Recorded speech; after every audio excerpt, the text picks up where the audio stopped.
Olá, como vai? Seja bem-vindo ao Saber Direito Debate. Hoje nós vamos falar sobre direito ambiental contemporâneo. O nosso convidado é o juiz federal Ilan Presser. Professor, muito obrigado pela sua presença aqui no Saber Direito Debate. Dari, sou eu quem agradeço a oportunidade de estar aqui contigo, os telespectadores da TV Justiça, para debater um pouco da minha trajetória e também do direito ambiental. Então vamos lá, professor. Como é que o direito surgiu na sua vida? Era coisa de família, estava no sangue ou foi algo que não tinha nada a ver com isso? Pois é, Dari, essa decisão é feita quando ainda somos muito jovens, regra geral. Eu, particularmente, sabia que tinha mais apreço pela área de humanidades. Estava entre direito, economia, filosofia, também psicologia, muita incerteza naquela época. Muitas opções também, né? Muitas opções, mas dentro de uma ideia de quem gosta muito de leitura, na escola, eu gostava de resolver conflitos dos amigos, muitas vezes eles iam me perguntar quem estava correto, e aí uma vez eu passei na frente da Faculdade de Direito do Largo de São Francisco, que é a mais antiga do Brasil, ao lado da nossa irmã de Olinda, fundada pelo decreto do imperador Dom Pedro I, 1827, e eu gostei muito daquele ambiente, o ambiente das arcadas lá em São Paulo, e eu falei, eu quero estudar aqui. Eu também frequentei alguns testes vocacionais, e aí aparecia direito, aparecia economia, administração,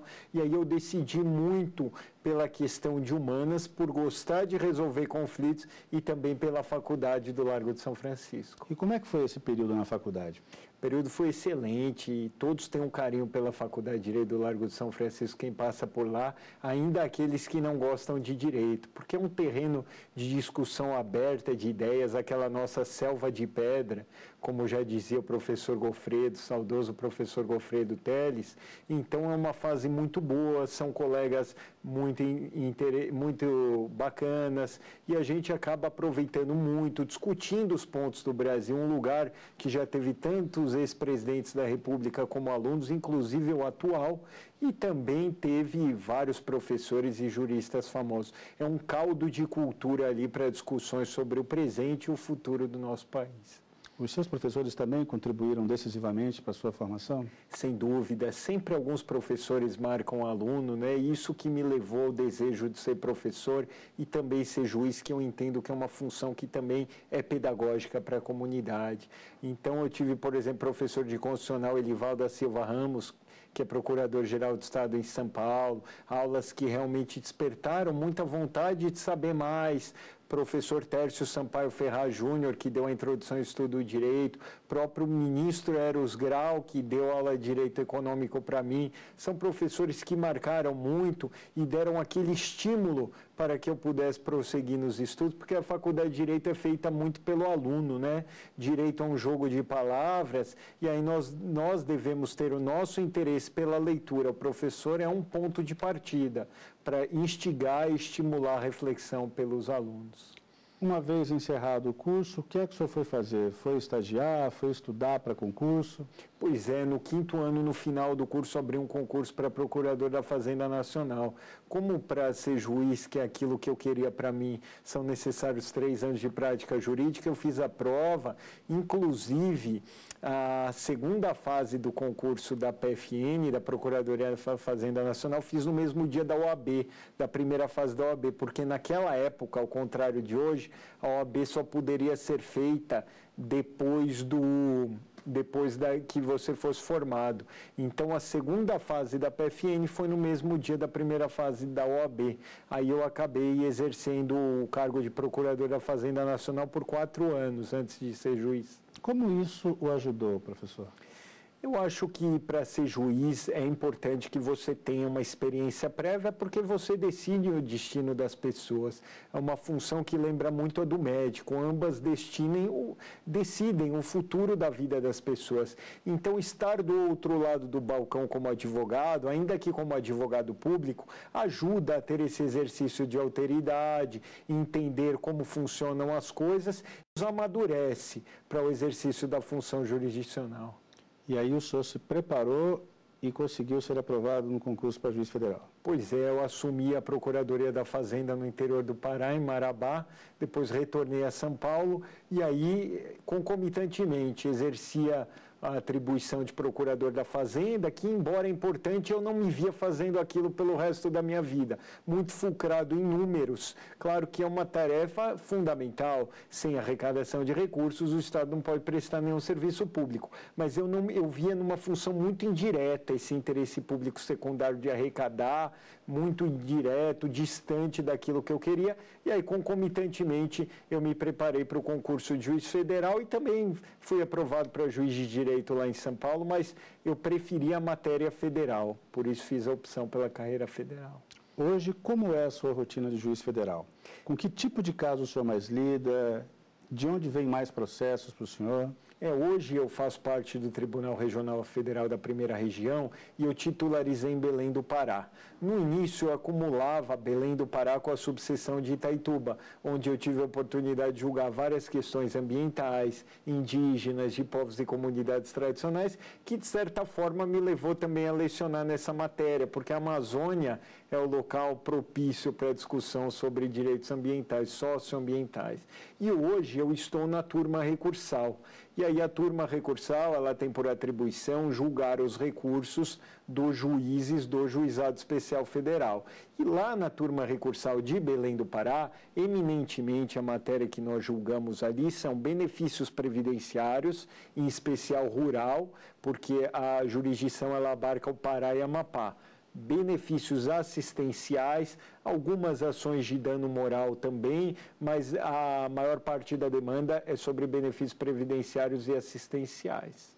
O que o senhor recomendaria àqueles estudantes que estão nesse momento assistindo a essa entrevista e que queiram um dia trabalhar como juiz federal? Em primeiro lugar, eu recomendo que eles verifiquem se é isso mesmo que eles querem, porque às vezes a gente tem uma ideia da carreira que não é efetivamente aquela que encontramos. Então, vá conversar, vá visitar, se realmente quiserem essa função, que ela exige muito de nós, mas ao mesmo tempo é muito gratificante. Há uma quantidade avassaladora de processos no Poder Judiciário, isso não vem de hoje, desde a emenda 7 de 77 no governo Geisel, já se discutia a reforma do Judiciário porque tinha muito processo. Então, vai ter muito processo, vai ter muito trabalho. Eu recomendo que ele se envolva e passe a gostar do estudo, porque os concursos têm sido muito difíceis e aí ele precisa ter uma positividade, um prazer em estudar. E tem uma frase que eu gosto muito que diz assim: o gênio não passa de uma longa paciência. Não que o concursado é gênio, muito pelo contrário, não precisa. Mas o concursado não passa de uma longa paciência. É um pugilato que se ganha por pontos, não por nocautes. Idas, vindas, correções de rota, é uma maratona e não uma corrida de 100 metros rasos. Vamos à nossa pausa, a inicial aqui? Vamos. Perfeito, então. O Saber Direito Debate faz o seu primeiro intervalo, nós voltamos em instantes. Não saia daí.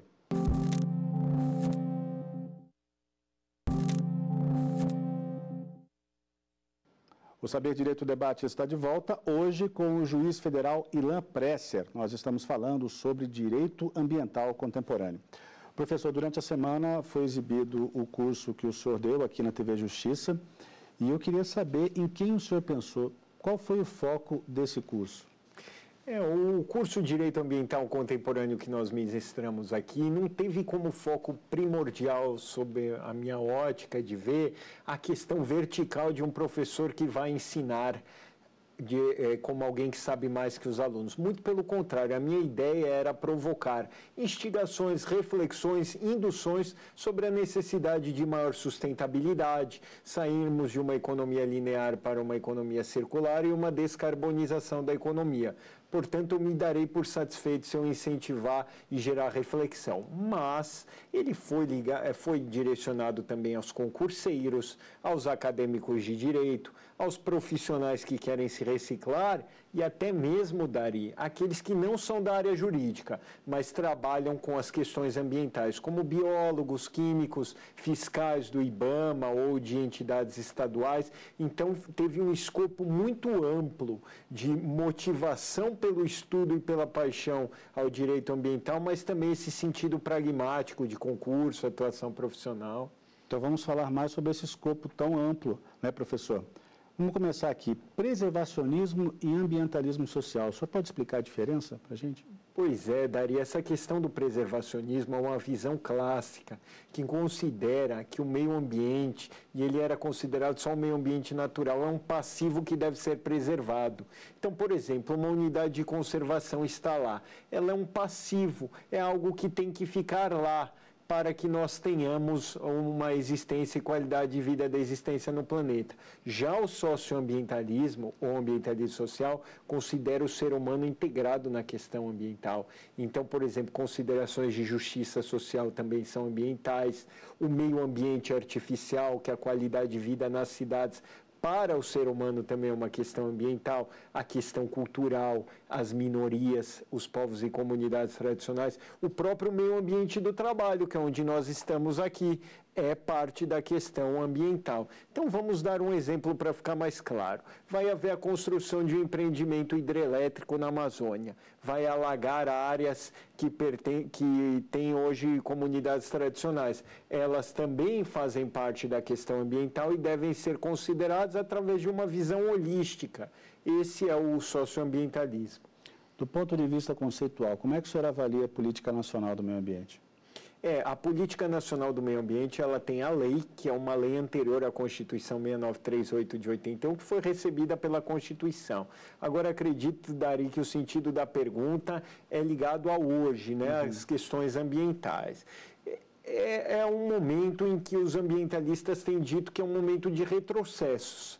Claro que é difícil fazer um juízo de valor genérico, mas tem ocorrido algumas situações, recategorização de unidades de conservação, como ocorreu com a Flona do Jamanchim, também tentativa de relativização de direitos adquiridos, o que malfere o princípio da proibição do retrocesso. Então, eu tenho uma análise global aqui, no sentido de que é um período de passos para trás. Mas isso é natural da evolução, ela não se dá em linha reta. São avanços, idas e vindas, e eu tenho confiança, tenho esperança de que a questão ambiental seja cada vez mais valorizada, e não é por outra razão que eu vim aqui dar o curso, para tentar incentivar e gerar reflexão mesmo num trabalho de formiguinha. Até porque o senhor trabalha numa região que está no centro desse debate hoje, né? No centro, a Amazônia é um ecossistema fundamental, inclusive o Fundo Amazônia foi cortado pela Noruega por conta de um suposto retrocesso. Então, para você ter uma ideia, Dari, a questão dos rios voadores da Amazônia, nós temos lá taxas de umidade altíssima. E a umidade, ela é propícia à vida, ao calor úmido. Não é por outra razão que a Amazônia tem a maior biodiversidade do mundo. E aí aquela umidade é carregada pelos ventos, através do fenômeno conhecido como rios voadores, e deixa chuvas aqui em Brasília, em São Paulo. Então toda a produção agrícola nacional depende desse fenômeno. E a poluição também não conhece fronteiras. A destruição da Amazônia, ela pode ter o condão de causar mudanças climáticas em todo o mundo. Até, por exemplo, tivemos as usinas hidrelétricas de Jirau e Santo Antônio, lá no Rio Madeira. Depois tivemos as enchentes do Rio Madeira. Há hipóteses que dizem que foi por conta do empreendimento. Todo aquele dano, toda a comunidade pobre que vive ali no entorno, a região norte também tem esse problema de desenvolvimento sustentável do ponto de vista socioambientalista, do ponto de vista da equidade social. Há muita desigualdade social lá também. Professor, um dos grandes momentos aqui do Saber Direito do Debate é quando a gente fala em terminologia. E tem uma aqui que eu preciso perguntar para o senhor. O que é sanção premial? Pois é, Dari, esse termo de sanção premial é a hipótese, a meu ver, que vai levar ao direito ambiental do futuro. As intervenções ou atuações do Estado na economia podem se dar no domínio econômico e sobre o domínio econômico. No domínio econômico, absorção, monopólio. Seria a Petrobras quando tinha monopólio. Participação, Banco do Brasil, Caixa, participa ao lado dos demais agentes. Aí o Estado regulador tem aquela ideia tradicional de promover as leis, os atos administrativos que regulam as condutas. Então nós temos aquela dicotomia, proibido, permitido. A sanção premial não. Ela induz as condutas. É um mecanismo que, se você fizer, vai receber um benefício. Por exemplo, o programa Palma Solar, quem coloca placas de energia solar no telhado de sua residência, recebe desconto no IPTU. Os municípios que prestam serviços ambientais vão receber uma fatia maior do ICMS e ICMS ecológico, porque a questão ambiental ela tem muito de ética.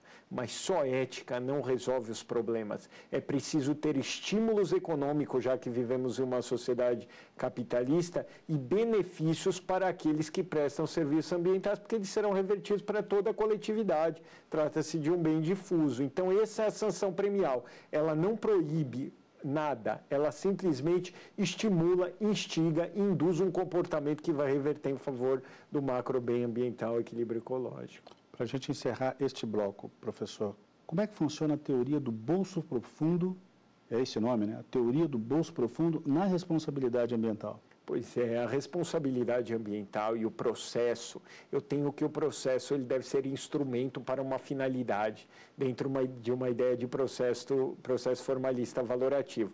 E a teoria do bolso profundo é um exemplo disso. O que é a teoria do bolso profundo? Paga aquele que tiver mais condições de fazê-lo. Essa é a regra de ouro por trás dela. Então, se eu produzo um resíduo tóxico, contrato uma empresa para dar uma adequada destinação ambiental, o caminhão dessa empresa tomba, e eu tenho mais condições de pagar, o Ministério Público ou o autor da ação, se for dano ambiental privado, por exemplo, pode escolher contra quem ajuizar a ação. Trata-se de uma obrigação solidária e um litisconsórcio meramente facultativo.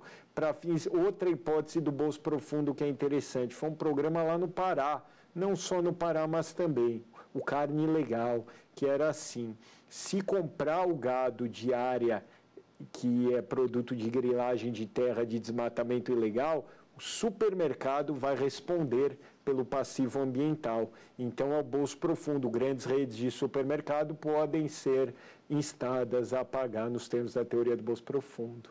Vamos a mais um intervalo, professor? Vamos. É isso, o Saber Direito Debate volta dentro de instantes. Continue com a gente.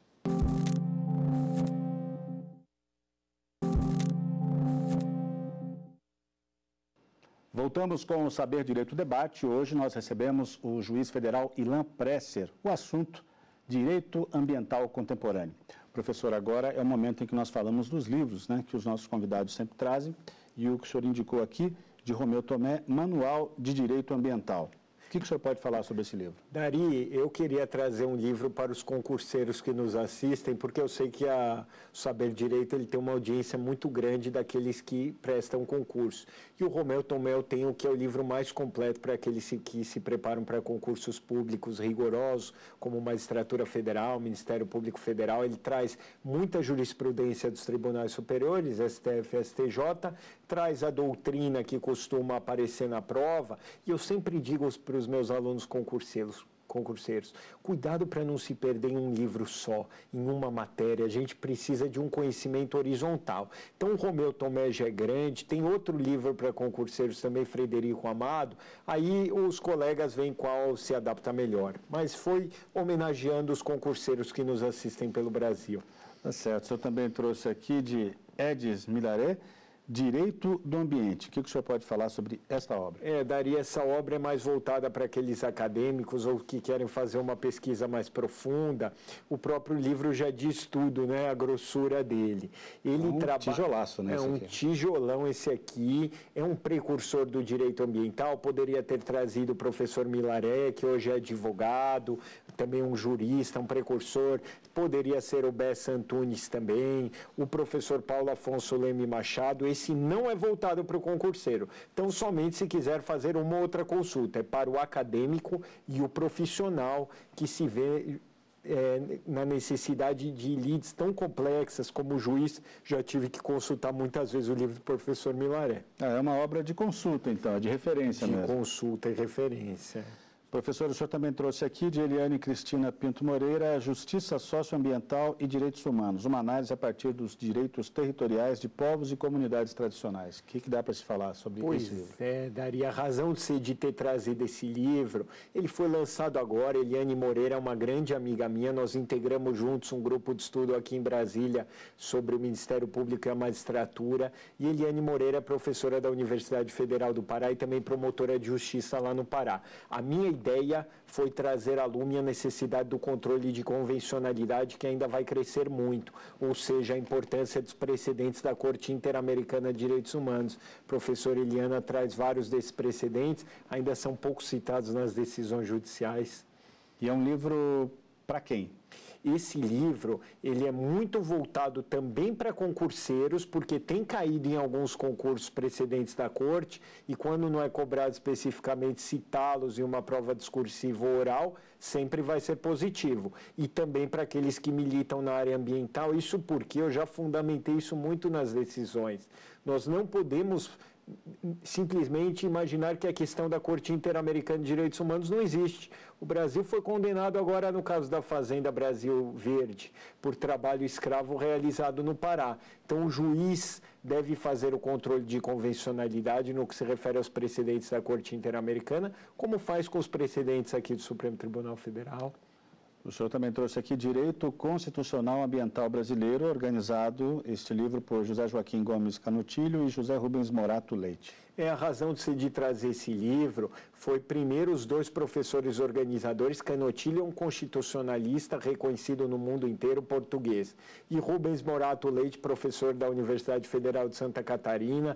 Também ele coordena o Planeta Verde, que é um instituto que trata aí sobre os direitos ambientais e traz essa questão constitucional do direito ambiental, paradigma do Estado Constitucional Ecológico. Então, foi para atender essa importância que o vetor da Constituição não é só a dignidade da pessoa humana, é também o Estado ecológico, porque a única casa que nós temos é esta, o planeta Terra. Se não tivermos mais condições de existência e qualidade de vida dessa existência, será inviável a vida humana aqui. Eu queria falar com o senhor ainda sobre perguntas que ficaram no bloco anterior, e até uma curiosidade, né? Bicho também tem direito? Até na farra do boi, até na vaquejada? Vamos explorar as controvérsias aí. Pois é, Dari, tema interessante, tema atual.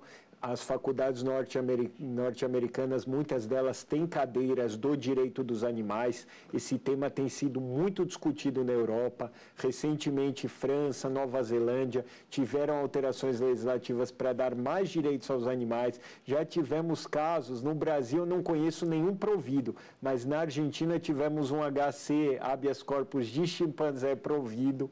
E assim, desses exemplos que você trouxe aqui, o Supremo tem adotado uma linha jurisprudencial. Farra do boi, rinha de galo e vaquejada mais recentemente por 6-5, que mostra também a polêmica do tema, disseram assim: meio ambiente cultural e meio ambiente natural. Não se pode, a pretexto de valorizar a cultura, infligir maus tratos aos animais, pois esse é um valor ético que denota até o nosso grau de avanço civilizatório. Então, o bicho sente sede, sente fome, sente dor e é sim sujeito de direitos. Pela letra fria do Código Civil, não. É um semovente, uma coisa que se move, mas interpretar isso literalmente seria tacanho na quadra histórica que temos.